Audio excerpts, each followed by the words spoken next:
So here's a mind-blowing fact. If you start with a penny and double it every day for a month, you'll end up with over $5 million. And that's the power of compound growth.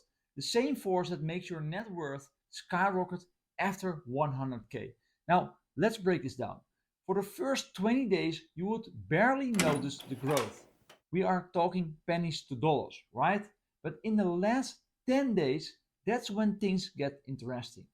The growth accelerates rapidly, from thousands to millions, and this mirrors real world wealth building. At first, progress feels slow, but once you hit a certain point, your money starts working harder for you. And this, my friends, is the power of compound growth. And I see many people are making this mistake. And I would like to share a personal story to illustrate this. Because last year we were doing some extensive rebuilding on our house, and the workers were paid per hour. They did a lot of good work and were well paid, but I noticed they kept making the same mistake repeatedly. And that is, they don't have a financial plan for their future self because no one told them how to do it. Although they earn more money than last year, they end up spending more as well. And they remain trapped in the rat race of our society, working longer hours to earn more money only to spend it all and continue the same cycle. So I explained these guys the secret of compound growth. So what did I exactly told them? And this brings us to the 100K milestone. It's a turning point in wealth accumulation, much like day 20 in our penny scenario. After this, your net worth can really take off. But how exactly does this play out in real life? Well, I'm about to show you two very different financial paths. You might be surprised by where they lead.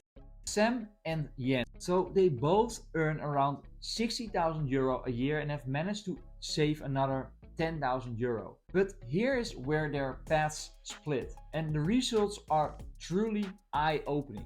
Sam, for example, like many, choose the traditional route. He is risk averse and keeps his money in a savings account, earning about 1% interest annually.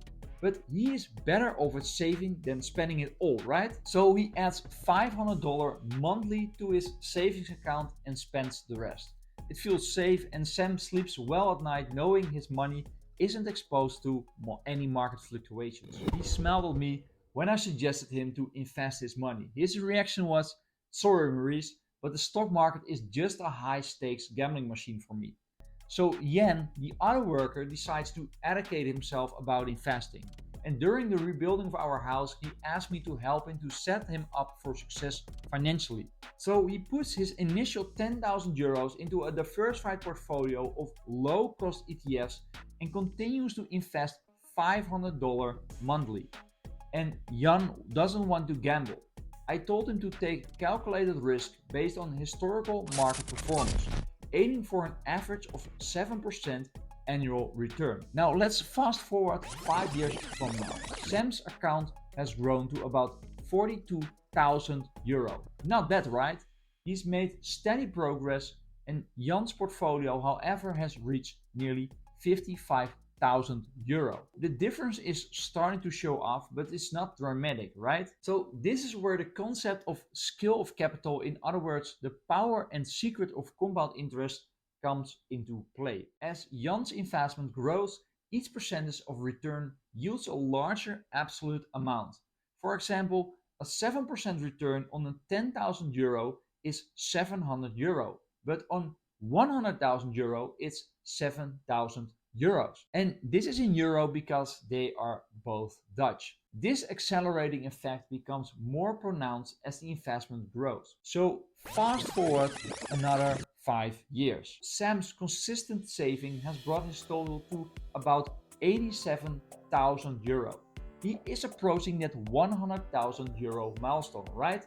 But he is not quite there. And Jan, his portfolio has skyrocketed to around 130,000 euro. He has blown past the $100,000 mark, right? And his wealth is now growing at an accelerated pace. And what you can imagine, it's tough for Sam to overtake Jan when the years go by. So the difference becomes bigger and bigger over the years.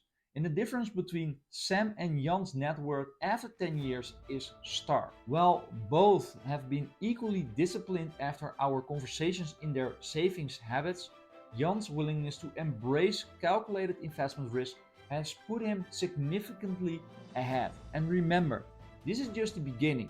The real magic happens after crossing the $100,000 threshold. But you might be thinking, is it Jan taking on more risk? And yes, he is. But he is mitigating that risk through diversification and a long-term perspective. Market fluctuations can be nerve-wracking in the short term, but over the course of a decade, the stock market has historically trended upward. And a funny fact that a lot of people don't know, the stock market goes up 75% of the time and down 25% of the time. So now that we have seen how Jan's investment strategy gave him a significant advantage over Sam's traditional savings approach, let's dive deeper into why that 100k milestone is so crucial. Remember, we are not talking about nice round numbers here. We are looking at a genuine turning point in wealth accumulation. Albert Einstein called this the compound interest, the eighth wonder of the world, and for a good reason. It's a secret sauce that makes your money work harder for you, especially once you hit that 100k mark. But here's where it gets interesting. What about the next 100k? That only takes him about 4 years. And the next 100k after that, just 3 years. So this acceleration happens because as his investment grows, each percentage of return yields a larger absolute amount. Now I know that you're thinking that's great for Jan, but how do you get the crucial 100k milestone, right? Well, it's not always easy, but it is straightforward. So first, live within your means. And the same thing I explained to the boys, because let's be honest here. What do you think is the biggest problem in this process? Yes, it's you. You are the weakest or strongest link. So if you are not able to set aside a certain amount of money, it will work against you instead of for you. So the question is, what do you choose? I asked the same question to Jan and Sam, our workers at our house, and this is what I said to them. First, cut unnecessary expenses. Every time you get paid, before you can spend it, take a percentage out and redirect that money into your investment account. Second, save consistently. Automate this process by setting up transfers to your investment account after every payday. And the third one, look for ways to increase your income. So this could mean negotiating a raise with me. What? That is crazy. Okay, let's be honest, this wasn't maybe the smartest thing I could say to them. But anyway, I wanted to help them make smarter choices so they can achieve their own financial freedom. So, one key point to remember I told them is to start early, even if you can only invest small amounts. Time is your biggest ally when it comes to compound growth. Every dollar you invest in your 20s or 30s has the potential to grow significantly more than a dollar invested in your 50s or 60s. So where do Sam and Jan end up after 20 years? Sam's consistent saving brings his total to about 160,000 euro. Not bad, right? But what about Jan if you compare this? His portfolio has exploded to over 500,000 euros. That's more than 3 times Sam's savings, despite them both setting aside the same amount each month. And the difference here isn't luck or even necessary higher risk. It's all about making informed, smart, strategic investment decisions. And Jan's approach allowed him to harness the full potential of his money. So he didn't just save money, he put his money to work. Can you imagine what would have happened when they wouldn't listen to me and ended up spending all the money on the material things? They wouldn't have had that extra money to enjoy their time, right? So make your own smart decisions. Now, I get it. The journey isn't always easy, but trust me, the rewards of financial freedom are worth it.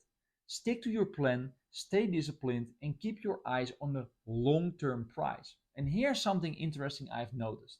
Many investors, like the workers of our house, want to get started but think it's too complicated or too technical for them. But what if I told you that some clients with over 10 million of portfolios only have 2 or 3 ETFs in their portfolios. Simplicity can be so powerful. And if Sam and Jan can do this, you can do this as well, right? In fact, there's one ETF that could make all the difference in the world. Want to know what it is?